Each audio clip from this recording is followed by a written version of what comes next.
Eva Moreira Ulloa was born on June 21, 2000, in Costa Rica, a country situated in Central America. She resided in Barva, located in the province of Heredia, along with her younger sister Mariana and parents Alina Ulloa and Oscar Moreira Herrera. Those close to Eva described her as an exceptionally beautiful, charismatic, and kind girl. According to them, Eva radiated joy and consistently tried to share that happiness with others around her. Her parents and sister noted that, while she was benevolent and helpful, she was also quite naive, often failing to perceive the malice in others, a trait they believe contributed to her tragic fate. In 2014, when Eva was 13 years old, she met at school a 19-year-old man named Randall Garita Oviedo. Initially, they merely chatted, but after a few months, they began dating. Eva's parents disapproved of this relationship since she was only 13 years old, believing she should be more focused on her studies at that tender age. However, even though they were against it, they did not forbid her from seeing Randall. Randall already had a daughter from a previous relationship who was 2 years old at the time, and in 2015, when she was 14 years old, Eva became pregnant. Sources indicate that Randall was intensely jealous and controlling, subjecting Eva to both physical and psychological violence. In 2016, Eva gave birth to her son, who she named Ian. Her family recalls that, despite her young age, Eva was an exemplary mother, with Ian becoming her entire world. In February 2017, Randall was arrested by the police for selling drugs in the center of Barva. He was jailed and charged as one of the primary suppliers of illegal substances in the area, receiving a 6-year sentence. In addition to Randall, his brother and 4 others involved in the dealings were arrested. It's noted that Randall had been problematic since his early adolescence. Prior to this narcotics-related arrest, he had encountered various legal issues, even having been detained for robbery and pointing a gun at a taxi driver. Eva and Randall's relationship persisted even after his incarceration, as did his mistreatment of her. Friends and family members warned Eva, pointing out that Randall was not a good person and that staying with him could jeopardize her future.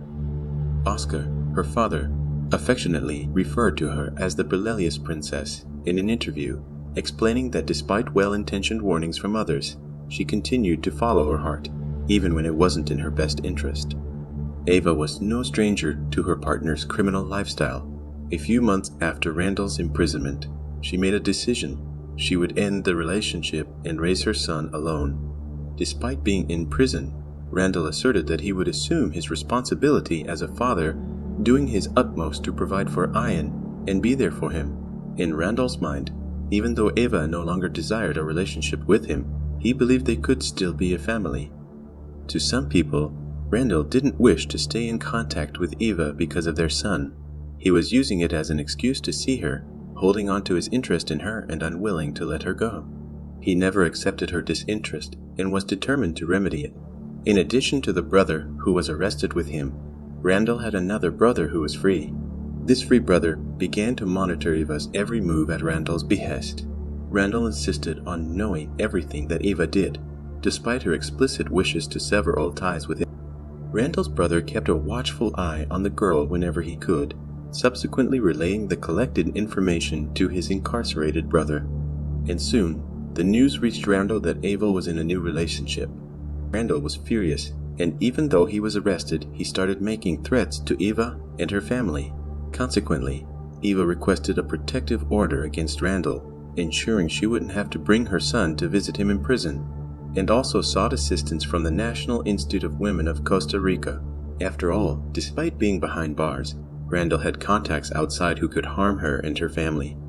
Around the same time, Eva engaged in psychological counseling to try and overcome the violence she'd endured.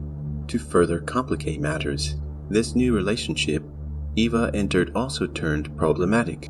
Within a few months, the young woman had to request another protective order, this time against her new boyfriend. Having endured 2 tumultuous relationships, Eva felt compelled to warn other women about the perils of a toxic relationship. She began to immerse herself in feminism and social causes. Eva became more active on her social media accounts, regularly posting about toxic relationships and how others could assist those trapped within them. She also began participating in protests advocating for the causes she defended. One of Eva's most iconic photos shows her with her son, Ian, at a protest, holding a sign that reads, "There is no room for hate in my family." In 2018, Eva decided to pursue a degree in social work at the Latin University of Costa Rica, asserting that her life goal had become to assist women who were or had been in turbulent relationships. She also joined the National Council for Minors. In May 2019, after serving only 3 years of his 6-year sentence, Randall was released from prison on account of good behavior. He could serve the remaining 3 years on probation. Shortly after Randall was released from prison, he sought out Eva, ostensibly to see his son, but truly in an attempt to rekindle their relationship. Eva had already made the decision that she no longer wanted contact with Randall. However, out of fear that he might do something to her or her family, she relented and allowed Randall to re-establish contact with their son Ian. They agreed that Eva would occasionally bring the boy to his father's house and stay there during the visit, as she didn't trust Randall and didn't want their son to witness any untoward behavior on his part. Since Randall's real aim was to get back together with Eva, as previously mentioned, he utilized these visits to try and persuade her. Eva consistently dodged Randall's advances. She no longer wanted anything to do with him, which invariably sparked numerous arguments between them, some of which escalated to physical violence from Randall towards Eva. It's said that during this period, Randall even tried to break into Eva's home during an argument and started a fire to burn the clothes he had at her house. On another occasion, while Eva and their son Ian were in Randall's car, he expelled Eva from the vehicle and assaulted her following an argument. Remember, all of this occurred with the couple's young son witnessing the entire ordeal. Sarah Gonzalez, a friend of Eva, mentioned that Eva had confided in her, expressing a fear that Randall would eventually do something terrible to her. Tired of all that and realizing that it wouldn't be possible for her and Randall to raise their son together, Eva went to the police and requested another restraining order against him. In the subsequent days, Eva consulted with a friend who was a law student about domestic violence issues, indicating she intended to file a complaint against Randall. About a month after Eva secured the restraining order against Randall, she decided to let him see their son. I couldn't find information on what led her to make this decision, especially since she had been keen on maintaining distance from Randall and even had an active restraining order against him, as previously mentioned. Eva's friend later said in an interview that Eva always let her know when she was going to Randall's house, but on this particular day, Eva didn't tell her anything. Upon arriving at Randall's house in the afternoon, several of his neighbors saw her enter the residence. Inside the home, in addition to Eva and their son, Randall's other daughter, who was 5 years old at the time, and his mother were also present. Sometime later, around 3:30 p.m., neighbors heard a loud argument between Eva and Randall, followed by Ian and Randall's daughter crying. Shortly after, neighbors heard 2 gunshots. Randall's mother also heard the shots and ran to his son's room to see what had happened. Upon entering the room, Randall's mother was the first to find Eva fallen to the floor with 2 gunshots in her back. The woman quickly called the police and an ambulance, but by the time they arrived, there was nothing they could do. Eva was already lifeless and Randall had fled the scene. Randall's escape was short-lived, as he was located and arrested by the police just a few miles from the crime scene. Taken to the police station, he confessed everything with a cold demeanor and showed no remorse. During the investigation, Randall's mother cooperated with authorities and even showed them where he had hidden the murder weapon that was inside a concrete block in front of her house. The couple's son, who was only 3 years old at the time, witnessed everything. After being taken to the hospital to ensure he was all right, Ian was handed over to Eva's mother. Upon receiving news of the young woman's fate, her family was devastated. Eva was laid to rest and buried in a cemetery in the province of Heredia. The farewell ceremony was attended by hundreds of people, including relatives, friends, and acquaintances of the young woman. The case incited significant outrage among the Costa Rica population, especially since Eva was a woman who was always trying to help other women in danger and ended up falling victim to a crime she tried to help other women avoid. Numerous protests demanding justice for Eva were held. On November 25, 2020, Ian, now 5 years old, participated in a peaceful protest organized by families of victims of crimes similar to his mother's.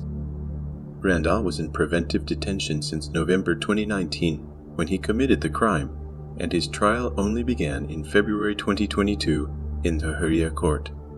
During the trial, the prosecution claimed that Randall locked Eva in his room and fired 2 shots at her. Also during the trial, Randall even said he knew he had harmed his son and Eva's family and asked for forgiveness, but everyone who saw him say it did not feel he was sincere. In the end, Randall Garita Oviedo was found guilty of the crime against Eva Morera Ulloa and sentenced to 35 years in prison, the maximum sentence in Costa Rica for a crime of this type. Upon hearing his sentence, Randall became furious and began hurling offenses at the court's judge. He even had to be forcibly removed from the premises by officers before the end of the sentence reading.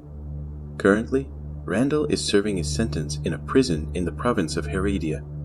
Oscar Morera, Eva's father, has become an activist against gender violence and now dedicates himself to helping women who go through what his daughter went through, intending to prevent them from meeting the same fate as Eva. Well guys, that's it. Thank you very much for watching me to the end. Best wishes and I'll see you next time.